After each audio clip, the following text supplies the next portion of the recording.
the offseason's quieted, but I want to know you guys, you have your teams, and maybe you pick them, maybe you don't. Fran, you're not picking your team. Justin, you could pick yours, maybe we'll see. To you, when you looked at all the moves made this offseason, we already discussed our favorite transactions. Mine was Malcolm Brogdon to the Celtics.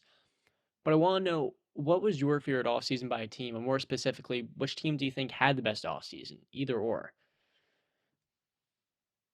I mean, I'll take it, Justin.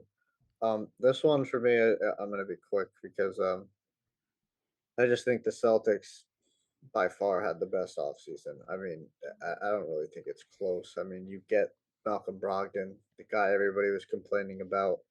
Well, not him, but in the Celtics for in the finals, they didn't have a true point guard to set everything up. Now you got him.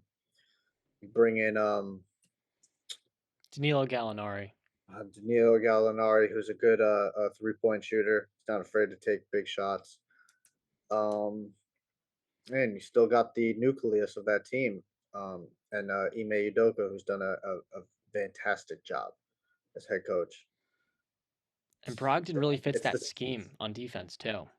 who does Brogdon, a 6'5" Brogdon? switchable Yeah, guard. yeah. I just see it as I think the Celtics had the best offseason. I don't think it's really close. I actually think there are contenders because for them, they're already a true contender, and I feel like they're just like a miniature favorite. So I feel like they got 5% better this off season because Brogdon could really shoot it, and that shooting and defense they add, it's good, but the theory of it is not the reality. He doesn't really stay healthy that much. And Danilo Gallinari is not necessarily a player that fits their defense. He can shoot it and it'll be fine in the regular season, but I don't even expect him to play in the playoffs. And Yeah, their backup center now is Luke Cornett. I'm not really feeling good about that. Daniel Tyson gave them some really good minutes in that Brooklyn series. So I think the Celtics, they're right up there for having the best offseason. But quite honestly, I think the Denver Nuggets had just as good of a summer.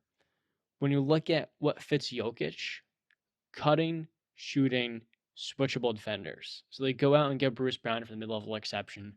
Terrific move. He had a career year last year. He shot the three well. Now, the one thing is when you see 3-point improvement, you want to see the volume. He was taking just one attempt a game. It was not much.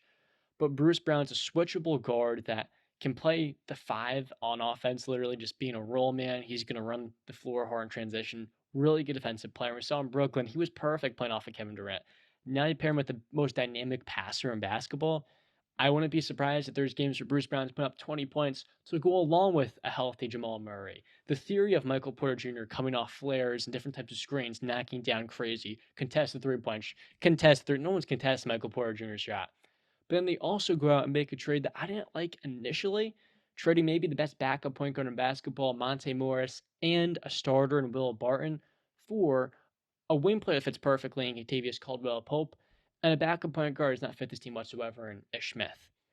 But let me tell you, Contavious Caldwell Pope is another player who has won a championship. And at this point in his career, he's on the wrong side of 30. He's not young, but he's still a really solid defensive player that can switch. And last year in the postseason, we saw against the Warriors, what did they need? Guys who could make the way and get skinny through screens, that can knock down 3-point shots. Their go-to defender was Austin Rivers. He's now in Minnesota. Contavious Caldwell Pope's an immediate step up. And I think those two moves, getting Brown and KCP, two guys that fit the system well, and honestly, a guy in Brown who has not hit his ceiling yet, I think those are two of the most underrated moves. And quite honestly, it makes the Nuggets a top three team in the West. Before those two moves, they're like the number five team right after Dallas to me. But I think in terms of scheme fit, those are two guys that are going to play in the playoffs. We don't know if Brogdon's going to stay healthy, and we don't know if Gallo's even going to get playing time in the postseason. So for me, the Denver Nuggets, and I got another team, but Justin, I want to hear yours first. So I got two. I'm like Brandon. I'm not going to spend too much time on it.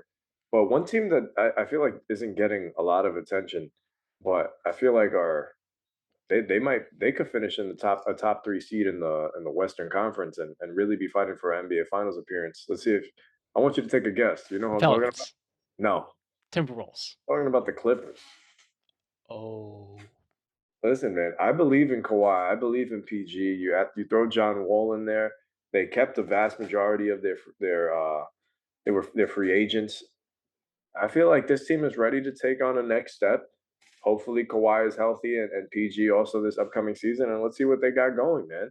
I love the claw, man. We saw what he did in Toronto. I love what the Clippers got going for them. And right now, sitting here, I think they're the best team in LA.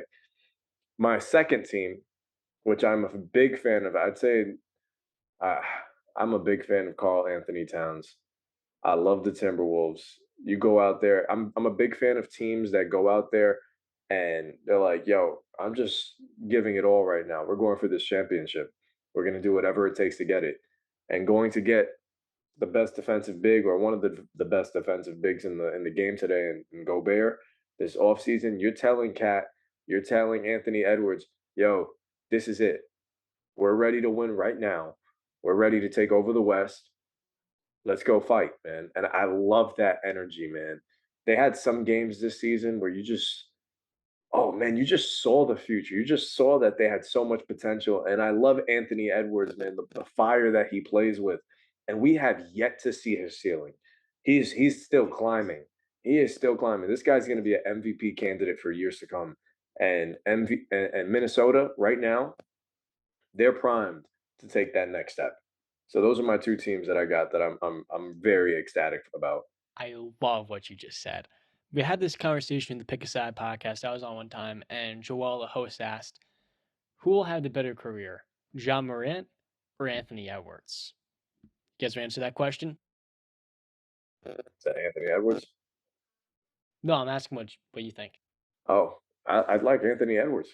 I really like I really like John Morant. I I really said like John that. Morant at the time, but that was in February. And I watched Anthony Edwards go into a postseason series against, let's just say it how it is. The Grizzlies were clear favorites with Ja, and Anthony Edwards was the Timberwolves' best player, 20 years old. And people don't realize there was uncertainty about him coming into the 2020 draft because at Georgia, he had an inconsistent motor. But that competitive fire that you speak of, Justin, we're just starting to see that come out now. And he's already a 20-point per game scorer at his age. I wouldn't be surprised if this dude has a John Morant type of leap next year, where we see him playmaking growth. If he can just add a mid-range shot to that arsenal as a scorer, he can lead the league in scoring for years to come, all while being a pest in transition, on defense, and being a leader that Minnesota hasn't had in the locker room. Yeah, sky's the limit, man. This guy's gonna win an MVP in one of the next 5 years. I'm calling it. He's just 20. He's a year older than me. I mean, he might have turned 21. His birthday's in August. I also had another team, Justin. It's your team, by the way. Brandon, Anthony Edwards turned 21 on August 5th. I should have shouted him on the Instagram. Brandon, I cut you off. Oh no, I was just saying I as August baby because I was born in August too. That's insane how August young he is. 21st. Oh, are we gonna have a birthday episode for Brandon? We are going to be recording an episode. I think 21st. Usually do record our NFL episodes on Sunday. I'll buy you a cupcake. Yeah, ship it in the mail. For the show. My second team, Justin, you might be surprised by this because I know you're not very high on their off season, but I think the New York Knicks are the most underrated summer of all the teams. People hype up Jalen Brunson and put him on a pedestal with their Knicks fans because they want hope. And hey, look, I'm with it. I think Jalen Brunson is going to be the best point guard the Knicks have had in a long time because as a scorer, he's versatile, he's creative, and then as a playmaker, he's more than capable. And he's playing for Tom Thibodeau, a guy that he, let's say it how it is, part of the reason I went to New York is because he's had a long-term relationship with Tibbs, and he's saying to himself, now I get to play for this guy who's always going to push me on defense. You pair that with RJ Barrett, who really just is a finishing package away from making an all-star game. We just saw it with Anthony Edwards. Mhm. And maybe the best budget pickup of the offseason, and Isaiah Hartenstein, the Knicks are set in the front court. Between Mitchell Robinson, who I know you're higher on the defensive end, Hartenstein basically can do it all. He can defend at a high level. He gets into foul trouble, but he passes very well, has a good mid-range shot. He can score off lobs. Really, he just gets a bunch of energy off the bench. And when you combine that with Obi Toppin, I think the Garden next year is going to be so pumped up.